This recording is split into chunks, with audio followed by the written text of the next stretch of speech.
서울의 밤거리는 화려하고 멋집니다. 전 세계 다른 도시들과 비교해서도 화려함은 절대 뒤처지지 않는 좋은 곳이죠. 우리나라에 유학하는 외국인 학생들은 이런 서울의 모습만 주로 보게 됩니다. 그들에게는 한국의 시골은 정말 미지의 세계죠. 서울의 발전한 모습을 보다가 한국의 시골에 내려간 외국인 여학생은 생전에 경험할 수 없었던 놀랍고도 새로운 경험을 하게 됩니다. 그리고 그녀는 머리를 한 대 맞은 듯한 체험을 합니다. 과연 어떤 일들이 일어났던 걸까요? 안녕하세요. 저는 폴란드에서 나고 자란 주디라고 합니다. 지금은 한국에서 유학 생활을 마쳤고 폴란드로 돌아갈까 말까 고민하고 있는 중입니다. 솔직히 졸업 후 폴란드로 돌아가야겠다는 생각을 하며 학업에 열중하고 있었습니다. 원래 한국에서 유학 생활을 했던 이유가 한국어를 배워 폴란드의 대형 무역회사에 취직하기 위함이 컸죠.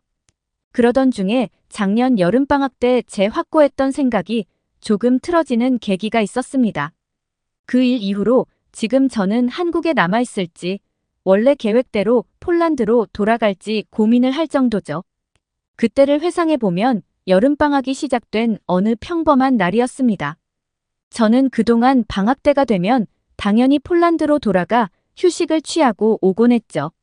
하지만 방학 때마다 폴란드에 왔다 갔다 하느라 비용도 비용이고 시차 적응하느라 애먹는 일도 많았고 그리고 이제는 한국에 사는 게 너무 편리하고 마음 편한 곳이기에 이번에는 그냥 한국에 남기로 했죠. 많은 외국인 친구들이 각자 자기들 나라로 돌아가고 심지어 한국인 친구들도 부모님 집에 가겠다며 지방으로 내려간 친구도 많았습니다. 서울 토박이는 별로 없는 게 현실이구나 싶어 조금은 쓸쓸한 감정도 들더군요. 아는 사람도 없고 울적한 마음이 들던 참이었죠.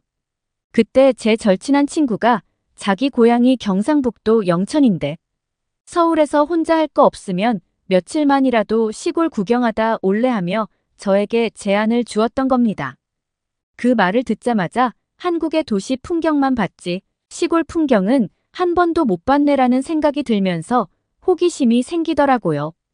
이때까지만 해도 제가 한국에 대한 생각이 완전히 뒤바뀔 줄은 몰랐죠. 저 또한 폴란드에서는 시골에서 살았고요. 사실 대부분 폴란드 시골이 다 그렇듯 씨앗 끝까지 펼쳐진 엄청나게 넓은 평야의 비행기를 타고 농사를 지어야 할 만큼 평평하고 넓기만 한 아무 재미없는 밭이 전부죠. 재미없는 폴란드의 시골과 다르게 한국의 시골은 어떨까 궁금했습니다. 산골짜기가 많고 지형이 험난하다는 이야기를 들어서 살짝 무섭긴 했지만 친구 민정랑 같이 가는 것이라 이럴 때 아니면 언제 가겠냐 싶더라고요. 혼자 도시에서 할 것 없이 시간을 보내느니 민정이 할머니 댁으로 가기로 했습니다. 고속버스 터미널로 가서 버스 티켓을 사고 버스를 탔습니다. 2시간 정도 흘렀을까? 벌써 도착했다고 하더군요. 생각보다 가까운 거리에 놀랐지만 버스에서 내린 풍경은 더 놀라웠습니다. 정말 작은 마을에 작은 버스 터미널이 있고 시내에는 사람도 잘 다니지 않는 것 같았습니다. 서울에서만 생활하던 저에게 이런 풍경은 낯설었습니다. 단 2시간 거리인데 풍경이 이렇게 변했다는 게 믿기 어려웠습니다. 시내에서 식사를 간단히 하고 택시를 타고 한참을 들어갔습니다. 가면 갈수록 울창한 숲으로 들어가는 듯 했습니다. 그렇게 도착한 민진네 할머니가 살고 계시는 집은 TV에서나 보던 작고 오래된 집이었습니다. 폴란드는 시골에서는 대부분 큰 집을 짓고 사는데 반해서 집 크기는 아담했습니다. 단순하게 지어진 듯한 집이지만 나름 마당도 있고 마당에서 다양한 채소를 기르시고 정말 사람 사는 느낌이 뭔지 알 것만 같은 그런 손때 묻은 집이었습니다. 민 할머니께 인사를 드리고 잠시 쉬면서 시골의 한적한 분위기를 즐기고 있었습니다. 할머니는 저녁 식사를 준비해 주셨습니다. 식사상을 들고 오시는 할머니를 보고 저는 깜짝 놀랐습니다. 밥이 산더미처럼 많고 반찬도 대충 보기에도 10가지가 넘었습니다. 생선구이는 물론이고 돼지고기 반찬도 있고 게다가 찌개까지 게다가 이것저것 대형 식당에서 볼 법한 다양한 종류의 반찬까지 어마어마했습니다. 놀라기에는 아직 일렀습니다. 제가 머무는 열흘 동안 모든 식사가 다 이런 식으로 엄청나게 많이 나왔습니다. 민정 할머니는 식사를 하시며 계속해서 저와 민정에게 생선 가시를 발라주며 살코기를 밥 위에 올려주셨습니다. 맛있어서 꿀떡꿀떡 잘 먹긴 했지만 할머니는 생선을 발라주시러 온 것인지 같이 식사를 하러 오신 것인지 구분이 잘 안 될 정도로 생선을 열심히 발라주셨습니다. 죄송한 마음이 들어 제가 직접 해보겠다며 생선 가시를 발라보기 시작했습니다. 할머니는 하지 말라며 제 손등을 치셨고 그래도 죄송한 마음에 제가 해본다고 했지만 할머니만큼 정교한 젓가락질이 되지 않아서 가시가 섞여 들어가기 일쑤였죠. 할머니는 거와 내비도 못해 하시면서 내가 해줄 테니 놔두라고 하셨습니다. 할머니의 손기술은 대단했습니다. 할머니께서 발라주시는 생선을 꿀떡꿀떡 잘 먹는 걸 보고 죄송한 마음은 일단을 접기로 했습니다. 저도 할머니께 감사하는 마음으로 맛있는 살코기와 함께 식사를 했습니다. 열흘 동안 저와 민정은 웃기게 생긴 펑퍼지만 바지를 입고 할머니가 가꾸시는 고추밭에 가서 일을 도와드렸습니다. 밭이 폴란드만큼 넓지는 않았지만 허리를 숙여서 고추를 따야 했기에 농사일을 도와드리는 게 쉽지만은 않았습니다. 그리고 펑퍼짐하고 웃기게 생긴 바지가 처음에는 부끄러웠지만 입고 일을 하다 보니 너무나 편하고 통풍도 잘 되고 생긴 것도 재밌어서 웃음도 주는 마법 바지 같았습니다. 그렇게 말없이 꾸준히 일했고 따가운 햇빛에 땀도 많이 흘리며 체력적으로 조금씩 지쳐가고 있었습니다.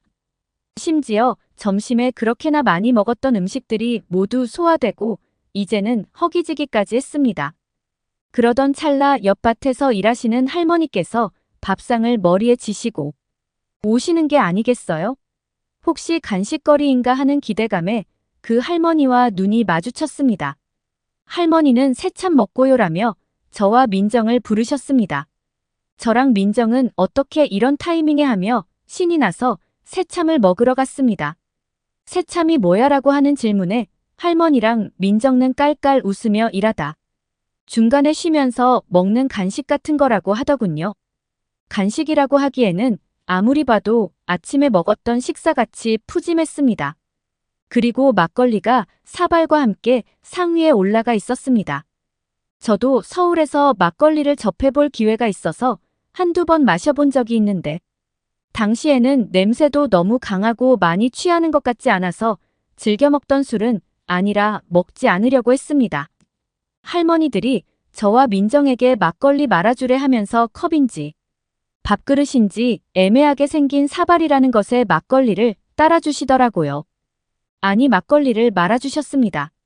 저는 할머니의 성의를 거절하기에 죄송한 마음에 막걸리를 한숨에 들이켰습니다. 그런데 이게 웬걸 제가 서울에서 먹던 막걸리랑은 차원이 다른 맛이었습니다. 저도 모르게 캐라는 감탄사가 나왔고 할머니들께서는 웃으며 좋아하시더군요. 그리고 더 말아주리 하면서 몇 잔을 더 말아주셨습니다. 저는 오랜 갈등을 해소하듯 막걸리를 들이켰습니다.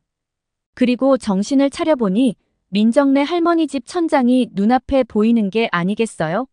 머리가 어지럽고 띵한 게 내가 설마 취해서 기억이 없어졌나 싶었습니다. 할머니께서는 가시나가 막 들이킬 때부터 알아봤다며 등짝을 한 대 맞았습니다. 저를 집까지 데리고 오시느라 고생하셨을 할머니들께 죄송한 마음이 들었습니다. 민정도 술에 취해서 제정신이 아니더라고요. 그러더니 할머니께서는 해장하라고 또 음식을 내주셨습니다. 이렇게 하루 종일 먹고 마셨는데 도저히 그 음식을 먹을 엄두가 나지 않았습니다. 하지만 언제나 그렇듯 믿기지 않게 또 그 밥상에 앉아 밥을 먹기 시작했습니다. 정말 이곳은 시공간이 뒤틀린 신기한 곳이 틀림없다고 생각했습니다. 엄청나게 많은 밥을 먹고 또 먹어도 신기하게 다 들어가더라고요. 그렇게 서울에 올라가기까지 남은 기간 동안 열심히 밭을도 돌고 계곡에도 가고 할머니께서 싸주신 과일도 먹으며 물놀이를 하면서 신나게 지냈습니다. 그동안 서울에 오래 살다 보니 이따금씩 서울에서 쓸쓸하고 차가운 감정이나 먹먹한 감정을 느끼곤 했는데 그런 서울의 모습과는 너무나도 다른 한국 시골의 모습에 대해서 깊은 인상을 받았습니다. 그리고 한국 시골에 대해서 그 어떤 외국인보다 깊게 체험하고 왔다고 자부할 수 있게 되었습니다. 이상하리만큼 많은 식사와 그것을 다 먹고 있는 내 모습, 다시는 맛보기 힘든 그 막걸리의 향과 풍미, 그리고 고요한 곳의 외로움이 아닌 포근함과 끊이지 않은 웃음은 정말 묘한 매력으로 다가왔습니다. 서울에서는 유명한 카페에 가거나 재미있는 영화를 보더라도 뭔가 늘 허전하고 슬슬 서울 도심이 질려가나 싶었던 저에게 한국의 시골은 강한 충격을 주었던 것 같습니다. 그리고 서울로 돌아오게 되었습니다. 서울에 돌아오니 이상하게 평소와 같은 일상을 보내더라도 뭔가 알 수 없는 힘이 나는 느낌이었습니다. 한편으로는 그래서 다른 친구들이 방학 때 그렇게 지방으로 내려가는 건가 싶기도 했죠. 그래서 정말 이상한 사람 취급받을 각오를 하고 다른 한국 친구들에게 제가 느낀 감정들에 대해서 말을 했습니다. 한국 친구들은 자기들은 그런 거 없다며 그냥 방학이라 내려가는 겁니다. 서울에 혼자 남아있으면 뭐 하냐고 하더군요. 그런데 저는 확신이 들었습니다.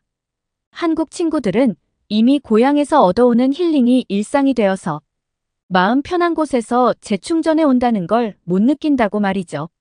서울이 늘 활력이 있던 게 이런 숨겨진 이유가 있었구나 생각이 들었습니다. 저는 지금까지도 한국의 시골에서 받았던 그 좋은 기운 덕분에 그전에 서울에서 느꼈던 삭막한 감정과 쓸쓸한 감정이 이제는 사라지고 없습니다. 때문에 지금은 한국의 자리를 잡고 사는 걸 고민하고 있습니다. 아니 이미 졸업도 했으면서 폴란드로 돌아가지 않고 있는 저를 보면 벌써 마음속에 답을 정한 것 같기도 합니다. 시골의 훈훈한 정과 할머니들의 따뜻한 보살핌을 받고 큰 힐링을 하고 온 외국인 유학생의 사연이었습니다. 대체 왜 그런 실수를 한 거예요? 한국에서 도대체 뭘 하라고요?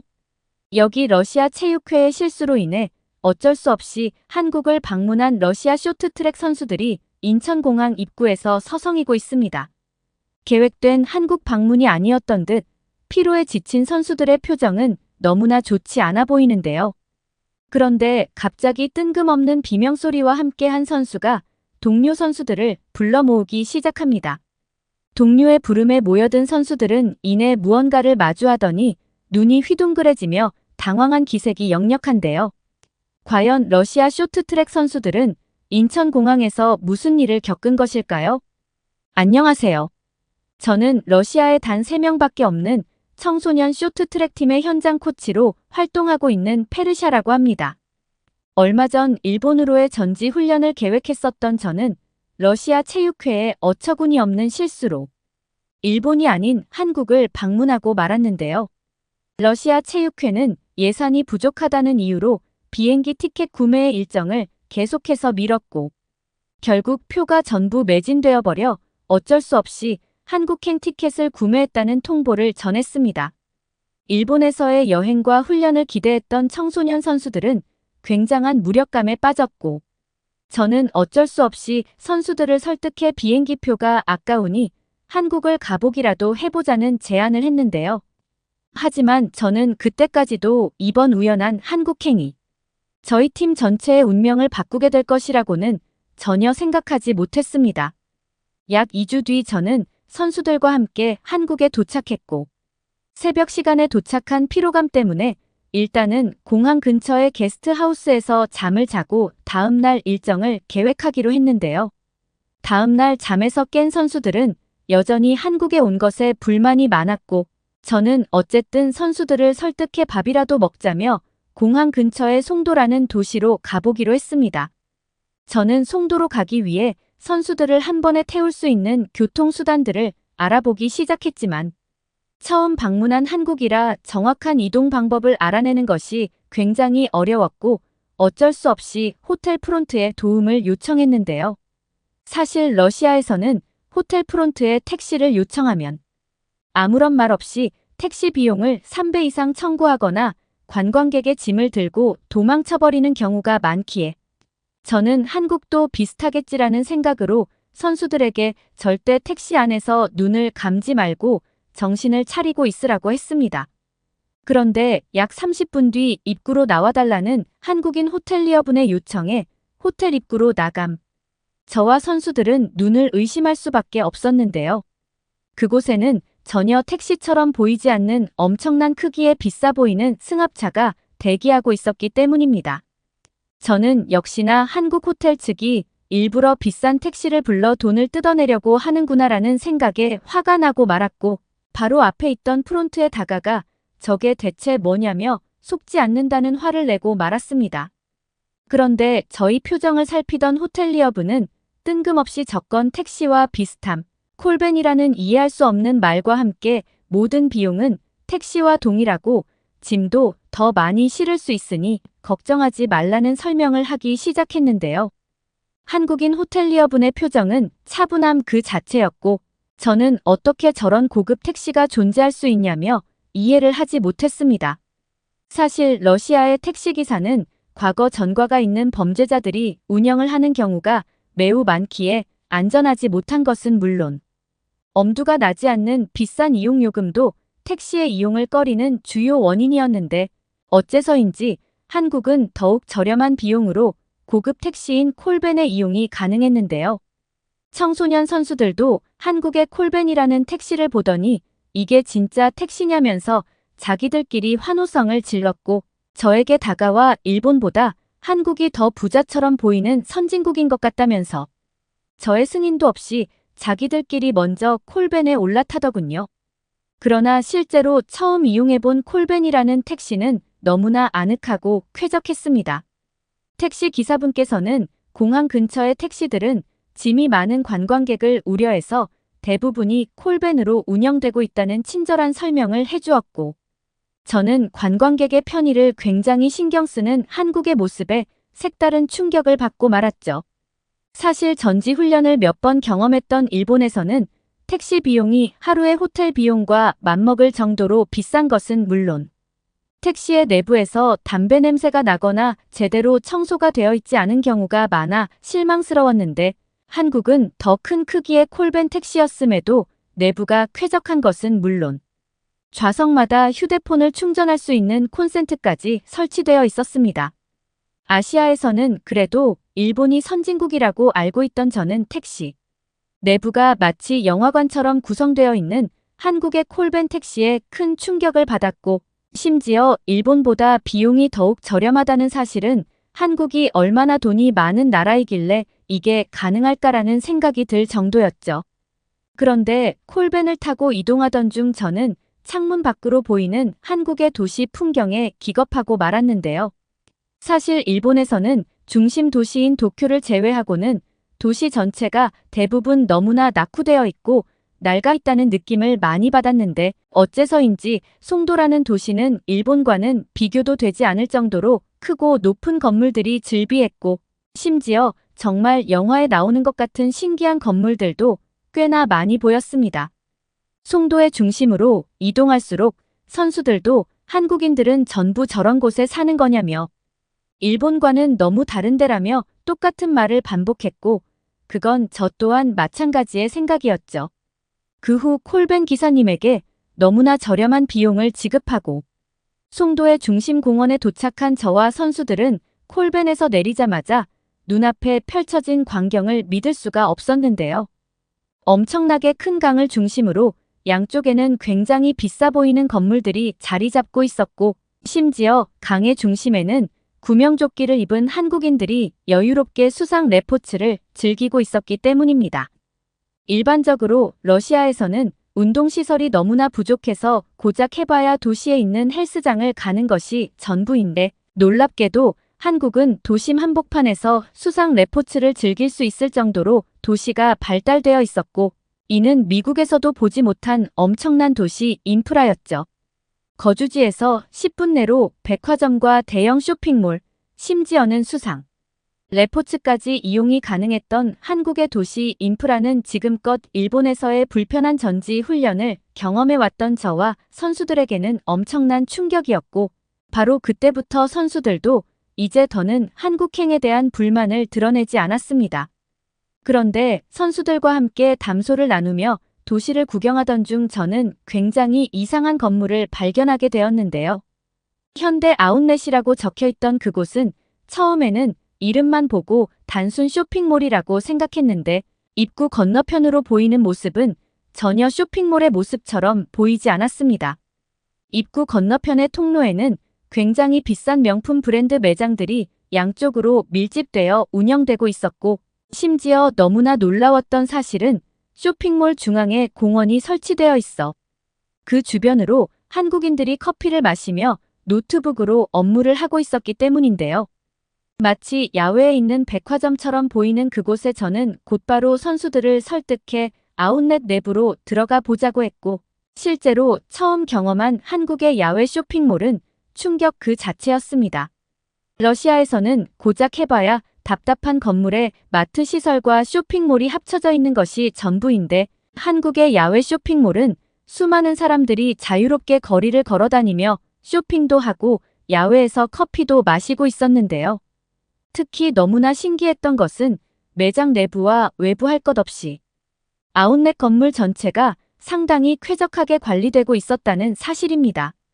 심지어 쇼핑몰의 통로 한복판에는 외벽도 없이 자유롭게 물건을 파는 상점도 보였고, 저는 저렇게 운영을 해도 아무도 물건을 훔쳐가지 않는다는 사실도 놀라웠는데요. 아무런 건물의 외벽 없이 그저 파라솔 하나로 다양한 옷과 신발을 팔고 있는 야외 가게 시스템은 만약 러시아에서 운영을 했다면 길거리를 걸어다니는 러시아인들에게 5분도 되지 않아 모든 물품을 도난당했을 텐데, 어째서인지 한국인들은 조용히 가게의 물건을 눈으로 구경만 할 뿐 그 누구도 훔쳐가지 않았습니다. 심지어 한 한국인은 물건을 손으로 집어들기까지 했지만 단순히 구경만 할 뿐 역시나 물건을 훔치지 않았고, 그러한 모습에 저와 선수들은 러시아와는 너무나 다른 한국인들의 시민의식이 이해가 되지 않을 정도였죠. 현재 러시아에서는 마트를 무단으로 털어가는 집단 도둑들이 그룹을 이루고 활동하고 있을 정도로 사회적 문제가 심각한데, 신기하게도 한국은 이러한 문제가 전혀 없는 듯 그저 쇼핑몰에 한국인들은 여유로운 표정으로 질서를 지키는 쇼핑을 하기 바빠 보였습니다. 러시아는 물론 일본과는 비교도 되지 않을 정도로 상점들이 많았던 한국의 복합 쇼핑몰은 한국인들은 전부 부자인가라는 생각이 들 정도로 화려했고, 결국 저 또한 한국에서의 쇼핑을 기념하기 위해 몇 가지 옷들을 구매하고 말았죠. 그런데 몇 시간 동안 선수들과 쇼핑몰을 돌아다니다 보니 굉장히 배가 고팠고, 저는 선수들에게 밥을 먹으러 가자면서 아쉽지만 쇼핑몰을 나가자고 말했습니다. 그런데 바로 그때 저희 팀의 한 선수가 쇼핑몰 내부에 식당이 있는 걸 봤다면서 그곳으로 가자고 했고, 저는 입구에 있던 카페는 봤었지만 야외 쇼핑몰에 식당까지 있다는 사실을 믿을 수가 없었는데요. 상식적으로 생각해봐도 사방이 개방되어 있는 곳에서 야외 식당을 운영한다면 그냥 밥을 먹고 도망치면 계산을 하지 않아도 되는 것이 현실이었고, 저는 아무리 한국의 취향과 시민의식이 좋다고는 하지만 이러한 현실이 믿어지지가 않았습니다. 그런데 야외 식당을 봤다는 선수의 뒤를 따라 도착한 그곳은 정말로 믿지 못할 광경이 펼쳐지고 있었는데요. 그곳에는 수십 개의 식당들이 내부에서 요리를 하고 있었는데, 특이하게도 식사를 하는 좌석은 전부 야외에 설치되어 있었기 때문입니다. 저는 도대체 이런 곳에서 어떻게 음식을 바꿔 먹는 것인지 시스템이 이해가 되지 않았고, 결국 참을 수 없는 궁금증에 한 테이블에 앉고는 주문을 하기 위해 조용히 식당 종업원을 기다리고 있었는데요. 그런데 5분 10분이 지나도 종업원은 전혀 나타나지 않았고, 저는 역시나 겉모습만 좋을 뿐 제대로 된 시스템도 없이 야외 식당이 운영될 리가 없지라는 생각에 자리를 박차고 일어나려고 했습니다. 그런데 바로 그때 제 눈에는 굉장히 이상한 물건이 하나 보였는데요. 신기하게도 식탁 위에 설치되어 있던 그것은 전자기기처럼 보였고 저는 이내 그것이 요즘 인기가 많은 패드라고 불리는 최신식 전자기기라는 것을 알 수 있었습니다. 식탁과는 전혀 어울리지 않는 기계였기에 저는 패드를 이리저리 만져보았는데 갑자기 화면이 켜지면서 수십 가지의 음식 사진들이 눈에 보이기 시작했는데요. 놀랍게도 한국은 종업원이 없이 모든 주문과 서비스 요청을 식탁 위에 고정되어 있던 패드로 진행하는 방식이었고 저는 살아생전 처음 보는 주문 시스템의 주문까지 무인 시스템으로 이루어져 있는 한국의 모습이 그저 신기하기만 했습니다. 평소 전자기기에 익숙했던 청소년 선수들도 식당에 이러한 기계가 있는 건 처음 본다면서 직접 주문을 해보자고 했고 놀랍게도 패드 내부에는 언어를 번역할 수 있는 옵션까지 있어서 저와 같은 외국인들도 주문하기가 굉장히 수월했는데요.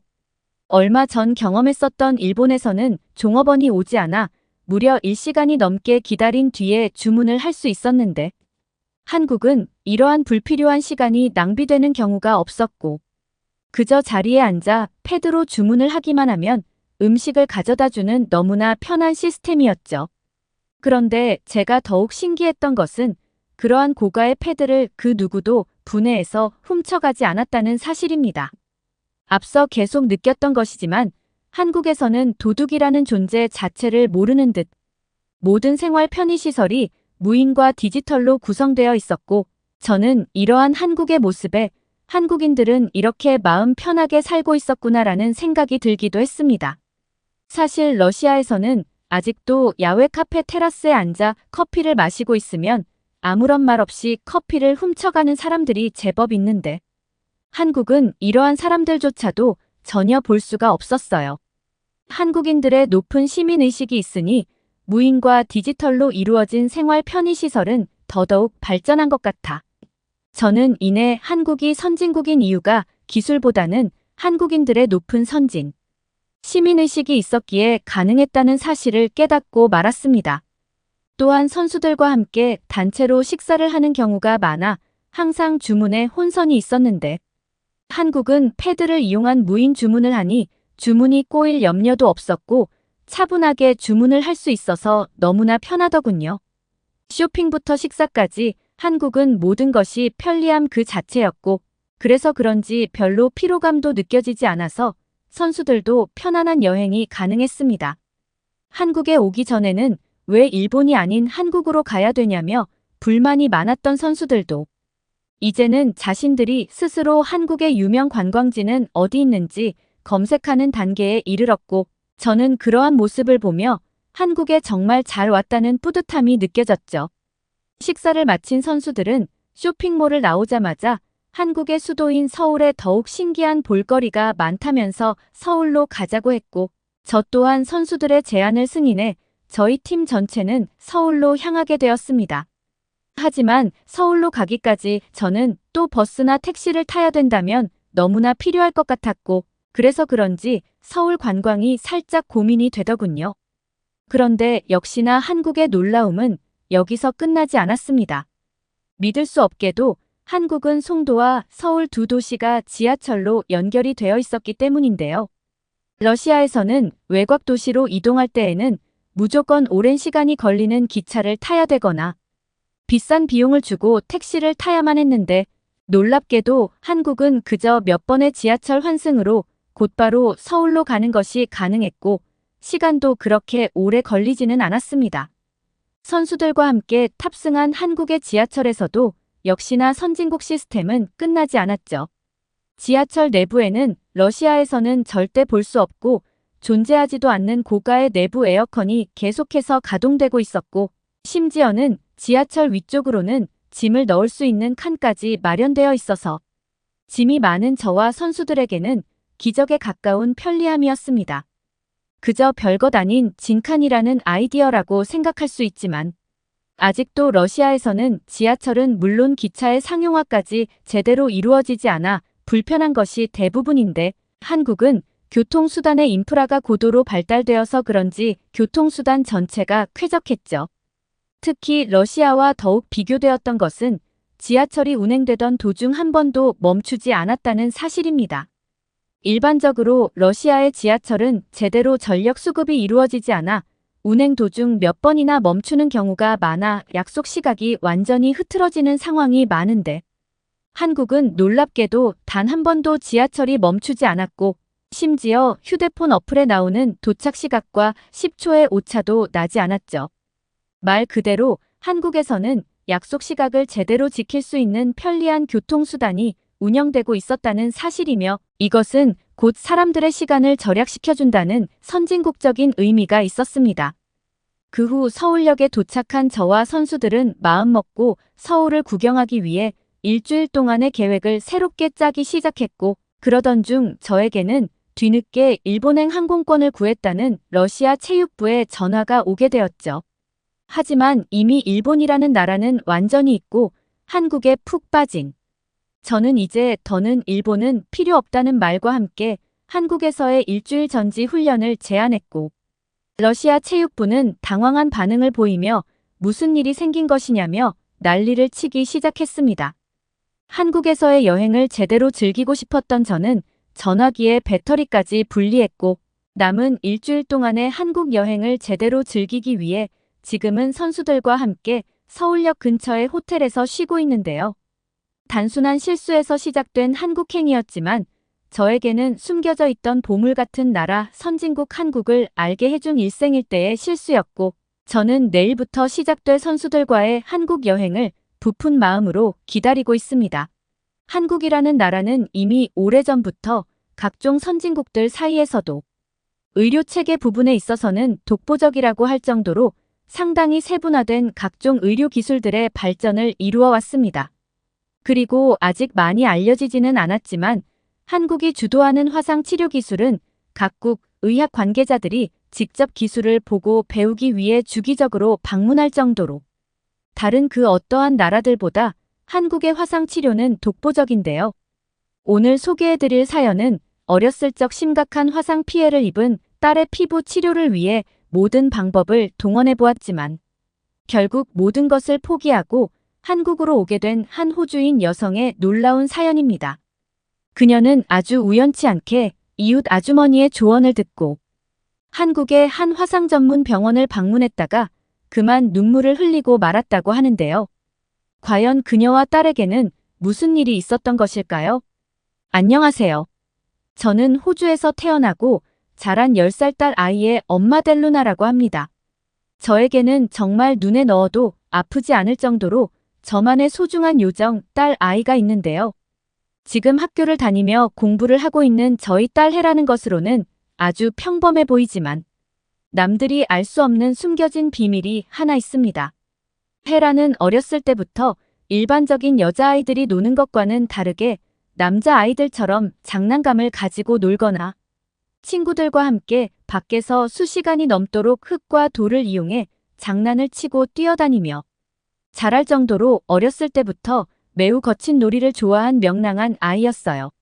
지금은 저와 이혼한 저희 남편은 그때 당시 매일 아침만 되면 눈을 동그랗게 뜬 채로 새벽부터 놀아달라는 헤라를 보고는 마치 멈추지 않는 기계, 로봇이라고 할 정도로 헤라는 어렸을 때부터 겉모르고 뛰어다니는 매우 거친 여자아이였습니다. 제 딸이 제일 좋아했던 그 당시의 취미로는 인라인 스케이트나 스케이트보드처럼 자칫 잘못하면 크게 다칠 수 있는 스릴 넘치는 놀이를 좋아하는 것은 물론 매일매일 남자아이들과 함께 축구를 하면서 정말 천방지축 어린아이처럼 그렇게 커왔는데요. 그렇기 때문에 저는 항상 저희 딸 헤라가 밖으로 놀러를 나간다고 할 때에는 작은 가방에 밴드나 상처 부위에 바를 수 있는 크림 그리고 소독약 같은 것을 작게나마 항상 넣어주면서 스케이트를 타다가 넘어지면 곧바로 가방에 있는 약들을 꺼내서 흉터가 남지 않게 곧장 바르라는 말을 하루도 거르지 않고 할 정도로 거친 놀이를 좋아했던 제 딸. 아이는 무릎에 매일매일 상처가 늘어만 가는 그런 아이였습니다.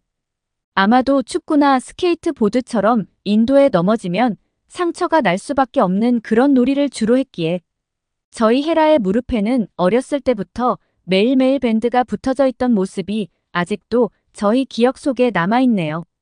그런데 이처럼 거친 놀이를 좋아하던 것도 잠시 헤라는 점점 남자아이들과 함께 어울려 거칠게 놀던 완전한 어린 시절을 지나 학교에 입학하고 이성에 관해 눈을 뜨고 난 순간부터는 더 이상 남자아이들과 축구를 하며 놀지도 않고 밖에서 스케이트를 탄다거나 여름 따가운 햇살 밑에서 몇 시간이 지나도록 노는 행동은 더 이상 하지 않고 여느 여자아이들과 비슷하게 화장품에 관심을 보이거나 자신이 좋아하는 핸드폰 속의 스타들을 보면서 열광하는 저에게는 어렸을 때와 똑같이 소중하고도 특별한 아이로 자라나갔습니다.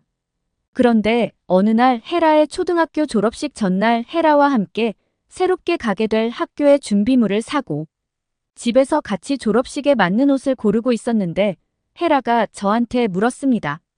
자신의 다리랑 팔꿈치에 왜 이렇게 상처가 많은 것인지 말이죠.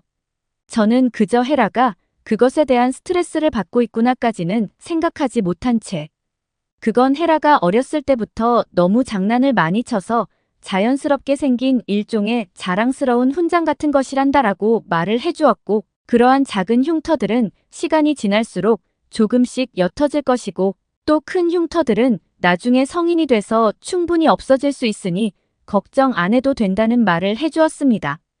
하지만 제 말을 들은 헤라는 그러한 답을 원했던 것은 아닌지 자신의 다리에 흉터가 너무 많은 것 때문에 자기가 원하는 옷을 입을 수도 없고 다른 사람들이 보았을 때에도 전혀 여성스럽게 안 느껴지는 것이 아니냐면서 저한테 막 화를 내기 시작하더군요. 딸의 마음은 충분히 이해가 되는 것이었고 저 또한 한 여성으로서 헤라가 어떠한 부분에 있어서 속상한 마음이었는지 잘 알고 있었지만 그 당시에는 평범한 여자아이들에게 찾아오는 사춘기구나라는 생각을 한 채 그러한 흉터들과 내가 입고 싶은 옷을 입는 나를 위한 행동은 전혀 별개라는 것을 설명해 주었고 더 이상 몸에 있는 흉터에 얽매이지 않고 내가 하고 싶은 모든 것을 평범하게 다 하면 된다는 말과 함께 저는 딸의 다리를 보고는 그렇게 흉터가 크지도 않으니 더 이상의 투정은 그만 부리라는 강한 어조로 대화를 마무리 지었습니다.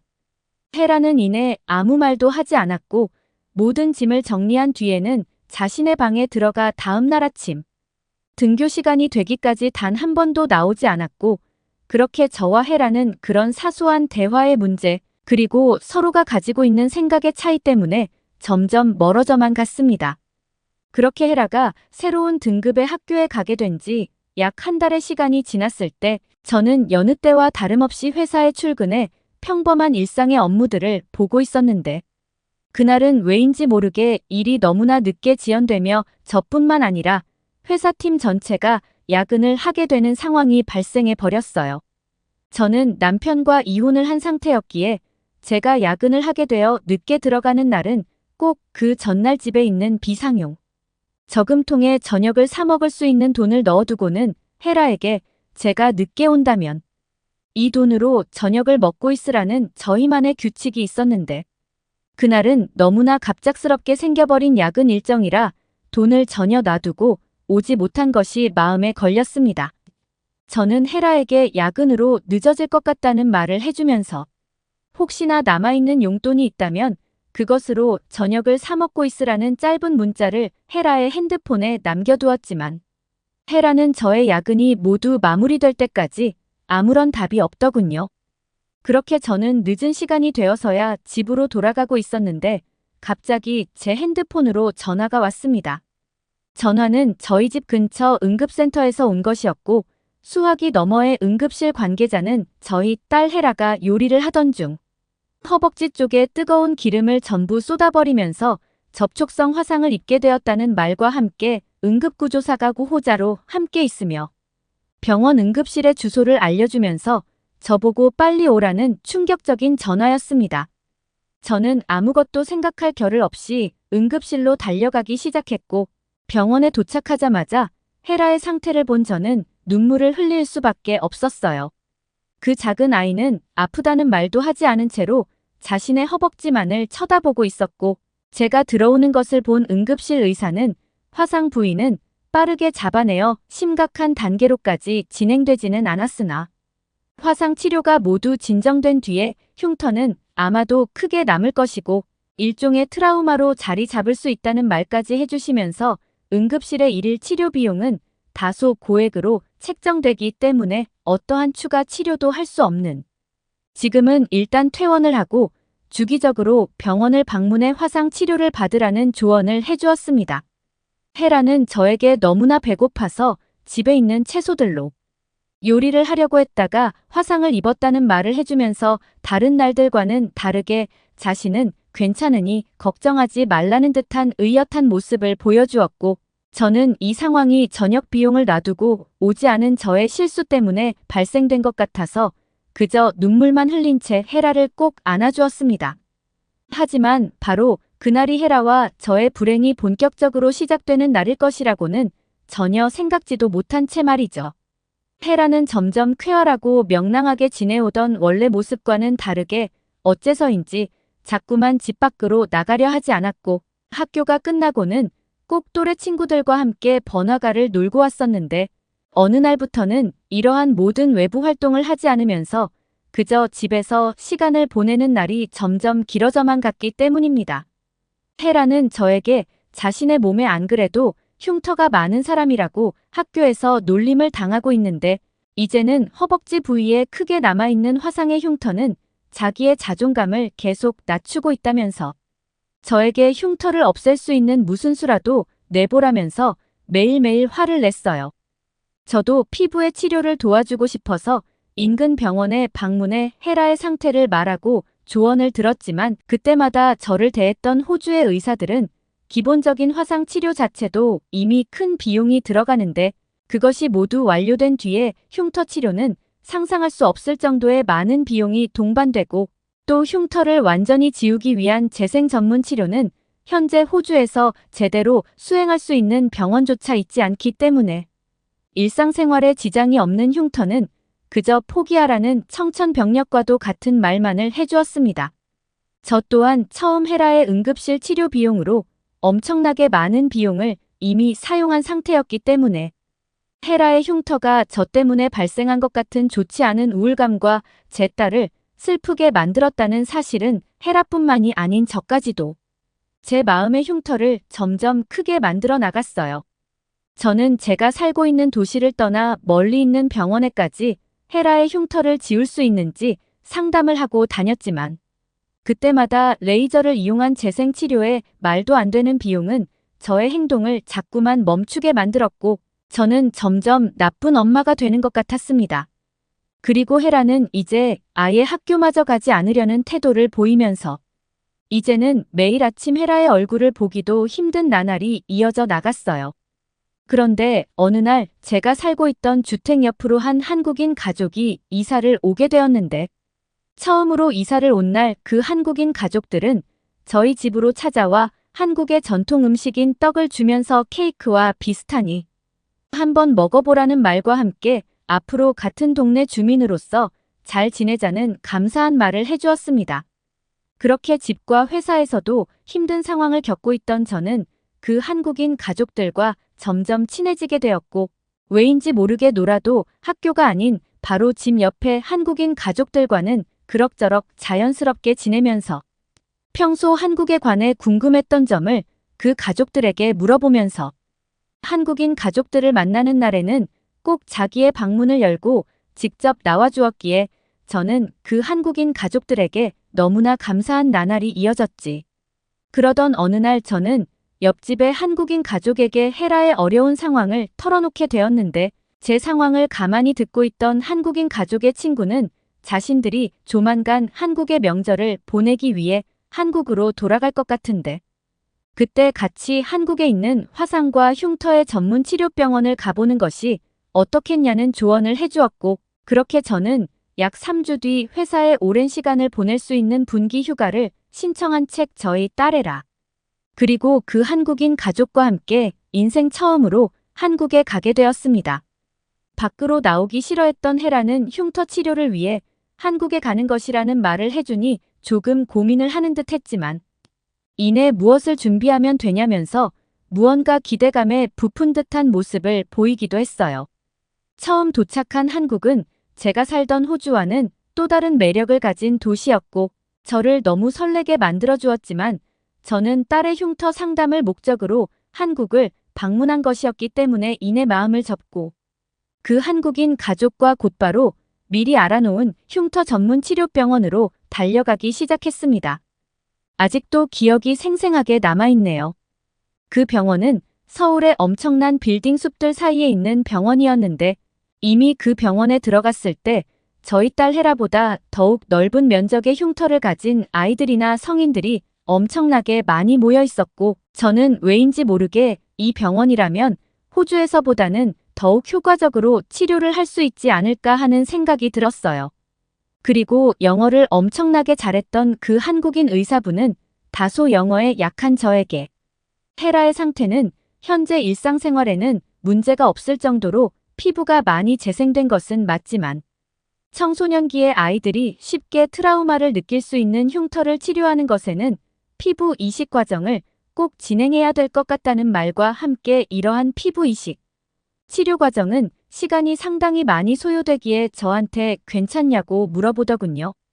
저도 짧은 시간 안에 치료가 되지는 않을 것이라는 예상을 하기는 했지만 약 1년 이상은 주기적으로 병원을 방문해 치료 과정을 단계별로 살피고 때에 만든 시술을 동시에 진행해야 된다는 말은 갑자기 저를 엄청 당황하게 만들었습니다. 1년이 넘는 시간이라면 사실상 한국에서 정착을 해야 될 정도의 문제이고 아직 저는 그러한 마음의 준비는 되어 있지 않았기 때문이었어요. 하지만 헤라의 피부 치료에 드는 모든 비용은 정말 호주와는 비교도 안 될 정도로 저희 입장에서는 매우 저렴한 비용이었고 일정 기간의 시간이 필요할 뿐 현재 한국이 가지고 있는 재생 치료 기술로 헤라와 같은 단계는 충분히 말끔하게 만들어줄 수 있다는 그 의사분의 말은 저에게 알 수 없는 눈물을 흘리게 만들었습니다. 결국 저는 어느 정도 생각해 본 뒤 답을 해주겠다며 상담실을 빠져나오게 되었는데 저와 함께 병원을 방문한 한국인 친구가 잘 얘기를 했냐면서 물어보더라고요. 저는 그 한국인 친구에게 현실적인 문제들을 얘기해 주었고 제일 큰 문제는 비용을 떠나 헤라와 제가 아예 한국에 정착해야 될 정도의 긴 시간이 필요한 것이 더욱 큰 문제라는 저의 상황을 설명했습니다. 그런데 갑자기 그 친구는 오히려 잘 됐다면서 자신이 알고 있는 친척이 여기 근처에 살고 있으니 엄청 짧은 시간은 아니겠지만 헤라가 치료 과정을 위해 주기적으로 한국을 방문하게 된다면 그 친척에게 헤라를 케어해 줄 수 있는지 물어보겠다는 말과 함께 혹시나 호주와 한국을 왔다 갔다 하는 비용적인 문제가 더욱 큰 걸림돌이 된다면 치료 과정 중에라도 헤라와 함께 지내줄 수 있는지 물어봐 주겠다면서 너무나 놀라운 말을 해주었어요. 그러면서 그 한국인 친구는 저한테 너무 부담을 가지지 않아도 된다면서 요즘 외국인들이 오히려 한국 사람들과 함께 지내면서 서로의 문화를 이해하고 서로의 언어나 영어를 배우는 것이 그친 분들한테 더욱 큰 도움이 될 수 있을 거라는 너무나 고마운 말을 해주었고 그렇게 저는 한국인 가족과 친구의 감사한 도움을 받아 병원비를 결제하고 무사히 헤라의 치료 과정을 시작할 수 있었습니다. 저와 엄청나게 오랜 시간을 지켜본 친구는 아니지만 어느 날 우연히 저희 집 옆으로 이사와 저와 친구가 되어주며 자신의 일이 아닌 타인의 일에도 모든 수단과 방법을 가리지 않고 도와주는 그 한국인 친구의 모습은 아직도 잊을 수가 없을 정도로 너무나 감사한 마음 그리고 소중한 마음을 가지고 있어요. 결국 헤라는 1년 정도 한국에서 그 한국인 친구의 친척분들과 잠시 지내기로 하고 제가 몇 개월에 한 번씩 한국으로 찾아와 헤라의 상태를 살피기로 모든 대화를 마무리 지었고 그 친구의 친척분들도 절대 헤라를 슬프게는 만들지 않을 거라면서 그저 헤라는 마음 편안하게 치료에만 집중하면 된다는 말과 아주 가끔씩 코주어나 가르쳐주면 서로가 빚지는 것이 없는 거라면서 저한테 아무런 걱정하지 말고 주기적으로 영상통화도 자주 하겠다는 말을 해주었습니다. 그리고 그러한 시간을 보낸 지금은 1년이라는 시간이 훌쩍 넘어 헤라는 다시 저희 팔베개를 베고 잠이 들어 있습니다. 물론 헤라가 가지고 있던 허벅지의 큰 화상 흉터는 물론 다리에 있던 작은 상처의 흉터들까지도 그 서울의 병원에서는 모두 말끔히 치료해 주었습니다. 아마도 저희 옆집에 한국인 가족이 이사 오지 않았거나 제가 한국이라는 나라에서 전문적인 흉터 치료를 받게 되지 못했다면 지금의 행복은 없었을 것 같네요. 지금에서야 한국이 뛰어난 의료 기술을 가진 나라라는 것을 충분히 알고 있지만 그때의 저에게 그 한국인 의사는 제 모든 것이었을 정도로 저는 너무나 간절했기 때문입니다. 지구상에 한국이라는 나라가 있어서 저와 저희 딸 헤라의 행복이 지켜진 것 같아서 항상 한국에 감사한 마음뿐이네요. 나한테 외국인이라고 사기치지 마세요. 한 외국인이 식탁을 탕탕 두드리며 한국인 사장에게 화를 내고 있습니다. 식당에 있던 모든 사람이 놀라 외국인을 쳐다보는데요. 한국인 사장은 정중하지만 침착하게 무엇이 문제인지 물어봅니다. 그러자 외국인은 격하게 자신의 불만을 말하는데요. 외국인의 말을 들은 한국인 사장은 갑자기 빙그레 웃습니다. 손님이 화를 터뜨리고 있는데 갑자기 웃다니 사장은 대체 무슨 생각인 걸까요? 안녕하세요. 저는 이스라엘인 리아라고 합니다. 저는 얼마 전 한국에 파견 근무를 갔다가 다시 이스라엘로 돌아왔는데요. 저는 한국에서 좋은 추억도 많이 쌓았지만 처음에 큰 오해로 굉장히 부끄러운 짓을 저지른 적이 있습니다. 바로 착하고 인심 좋은 한국인 사장님을 오해한 일입니다. 저는 그 당시 앞뒤 가리지 않고 굉장히 감정적으로 행동했는데 변명을 해보자면 저는 베트남인 사기꾼에게 당한 경험 때문에 트라우마가 생겼었습니다. 저는 7년 전 그러니까 어리숙한 학생이던 시절 베트남 여행을 간 적이 있습니다. 혼자서 베트남에 갈 자신이 없었던 저는 저렴한 여행사를 열심히 알아보던 중 베트남 여행사에서 좋은 가격으로 통역 가이드를 제공한다는 말에 꼭 했습니다. 가이드와 함께하면 외국에서도 어려움 없이 즐겁게 여행을 즐길 수 있을 거라 생각했습니다. 하지만 이것은 저의 큰 착각이었죠. 현지인이고 여행사 직원이니 당연히 맛집들을 잘 안다 생각해 저는 맛있고 가격도 저렴한 음식점을 가이드에게 추천해달라고 했습니다. 추천한 음식점에 가보니 생각보다 베트남 물가가 비싸더라고요. 저는 베트남이 이스라엘보다 훨씬 싼 줄 알았는데 말입니다. 제가 식사한 곳은 고급 레스토랑도 아니고 관광객들을 상대로 야외에서 운영되는 노점 같은 식당이었는데 말이에요. 가이드는 옛날에는 베트남도 물가가 싼 편이었지만 지금은 경제가 많이 발전해서 물가가 많이 비싸졌다. 나도 식비가 너무 많이 들어서 힘들다라고 푸념을 하더군요. 저는 현지인이 하는 말이니 그 말이 맞는 줄 알았습니다. 그러나 여행 이틀째 저는 슬슬 뭔가 이상함을 느꼈죠. 저는 그날도 가이드가 추천해준 베트남의 음식점들 중 한 곳에서 새우 요리를 시켰습니다. 저는 어제와 다르게 메뉴판으로 가격을 볼 수 있는 곳을 추천해 달라고 했습니다. 그러자 가이드가 한 건물에 있는 식당을 추천해 주더군요. 베트남어는 모르지만 메뉴판에는 그림과 함께 가격이 적혀 있어 알아볼 수 있었고 당연히 저는 한 접시 가격이겠거니 하고 새우 요리를 시켰습니다. 38동 정도 됐을 겁니다. 한국 돈으로 치면 약 7,000원 정도 된다고 보시면 됩니다. 어제 먹었던 요리보다 훨씬 싼 것 같아 시켰는데 메뉴판에 나온 거랑 실제 나온 거랑 너무 다르더라고요. 새우의 개수도 사진보다 적어 보이고요. 조금 언짢았지만 사진과 실제 음식이랑 다른 곳은 베트남이 아니라도 많았기 때문에 어쩔 수 없다고 생각하고 먹었습니다. 음식을 먹은 후 계산을 하려고 하는데 계산서를 보고 놀란 저는 믿기지 않아 눈을 비비고 다시 한번 봤습니다. 분명 38동이었는데 1,500동이 넘게 나온 겁니다. 한국 돈으로 치면 27만 원이 넘는 금액이지. 저는 왜 메뉴판이랑 가격이 다르냐고 항의했지만 가게 주인은 자꾸 메뉴의 한 부분을 가리키면서 오히려 본인이 더 역정을 내는 겁니다. 저는 가이드를 불러 무슨 말을 하는 거냐고 해석해달라고 했고 가이드는 그 주인의 말을 듣더니 난감한 표정을 지었습니다. 그리고 메뉴판을 다시 보여주면서 하단에 정말 작은 글씨로 써진 내용을 가리키고 한 마리당 가격입니다. 라고 쓰여 있었다고 말하더군요. 저는 어이가 없었습니다. 누가 메뉴판에 한 접시 가격도 아니고 한 마리당 가격을 줬나요? 그것도 저렇게 작은 글씨로 말이죠. 너무 억울했지만 가이드는 어쩔 수 없다고 저를 달랬습니다. 저는 경찰에 신고하겠다고 말했지만 가이드는 이건 엄연히 메뉴판에 적혀 있는 내용이라 법적으로도 아무 소용이 없다고 하더군요. 저는 결국 울며 겨자 먹기로 그 음식의 가격을 전부 계산했습니다. 베트남인 가이드는 속상해하지 말라며 대신 저녁은 자기 집에서 대접하겠다고 말했습니다. 특별할 것 없는 평범한 식사였지만 워낙 베트남 음식이 비싸다 보니 음식을 무료로 먹을 수 있다는 것만으로도 감사했습니다. 그 베트남인 가이드가 정말 착하다고 생각했죠.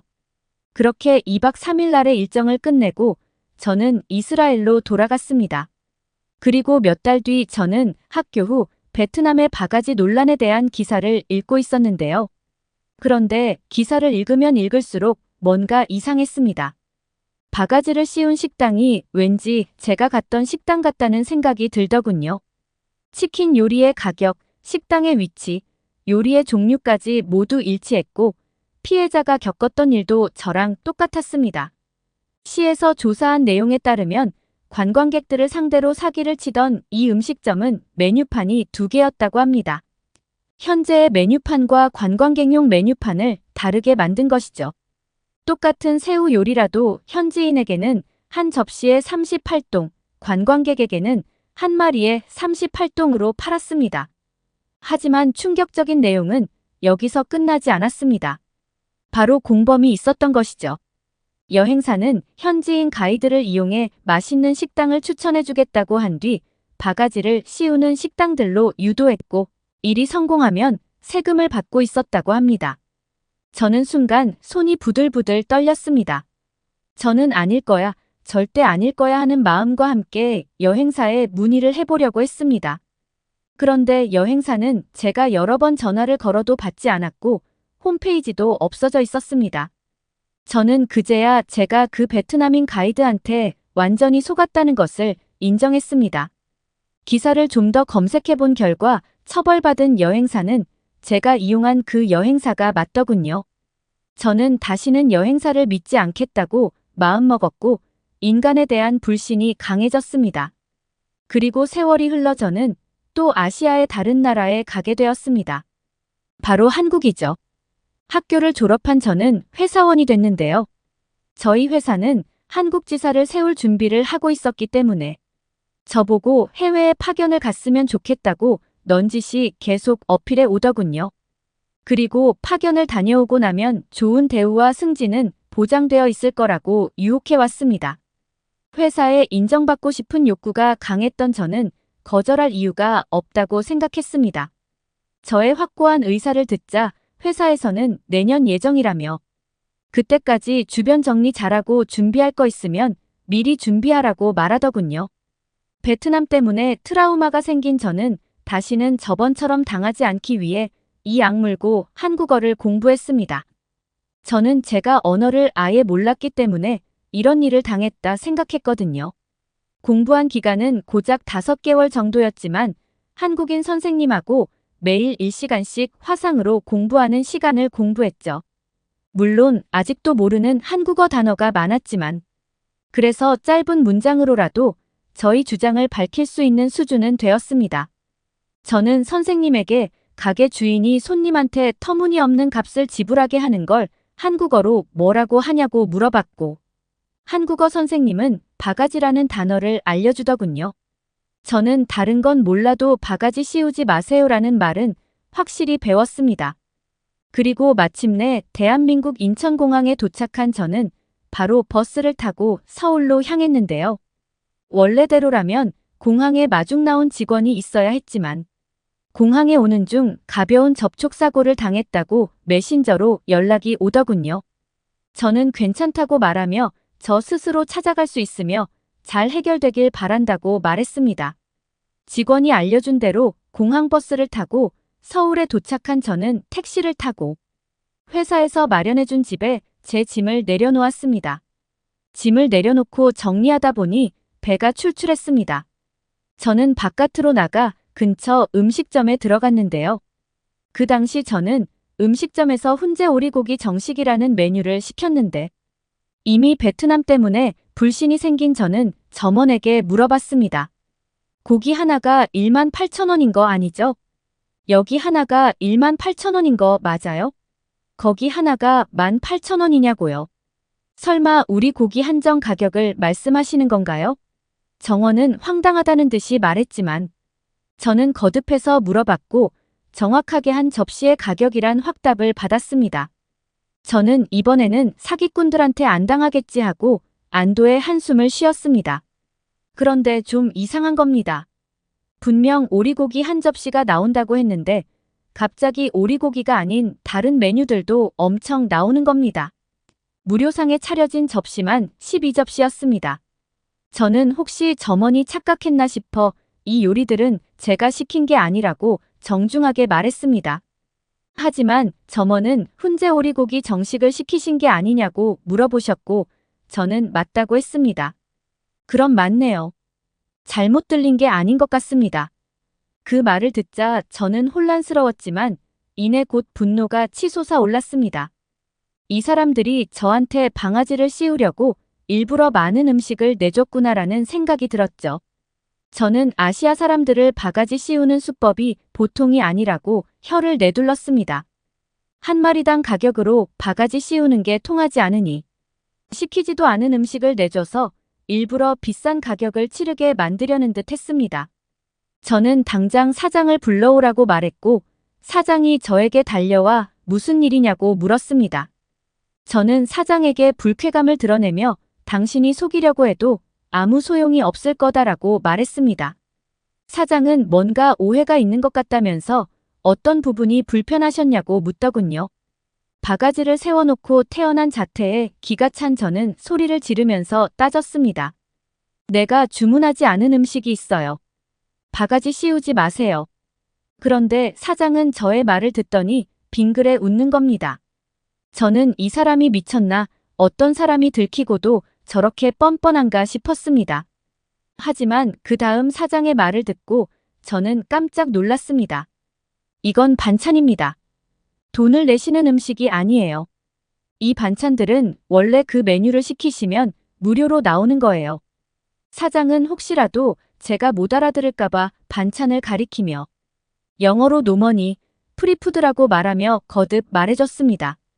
무료라는 말을 듣고 저는 순간 당황해서 아무 말도 못했습니다.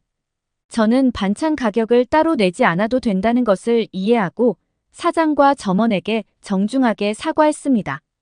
사장은 외국인이니 충분히 착각할 수 있다고 말했죠. 그 뒤로 한국에서 계속 지낸 저는 한국은 한식을 시키며 메인 메뉴와 반찬을 주는 경우가 많다는 걸 알게 되었고 특히 정식이라는 요리는 메인 메뉴와 많은 반찬을 내는 요리라고 하는 걸 배우게 되었습니다. 나름 한국어를 열심히 공부했다고 했는데 정식이라는 단어도 몰라 생긴 불상사에 저는 너무 부끄러웠습니다. 저는 미안한 마음에 그 한식집을 자주 찾아가곤 했는데 정말 놀라운 게 메인 메뉴가 아닌 반찬들은 리필이 가능하다며 더 먹을 수 있는 게 충격이었습니다.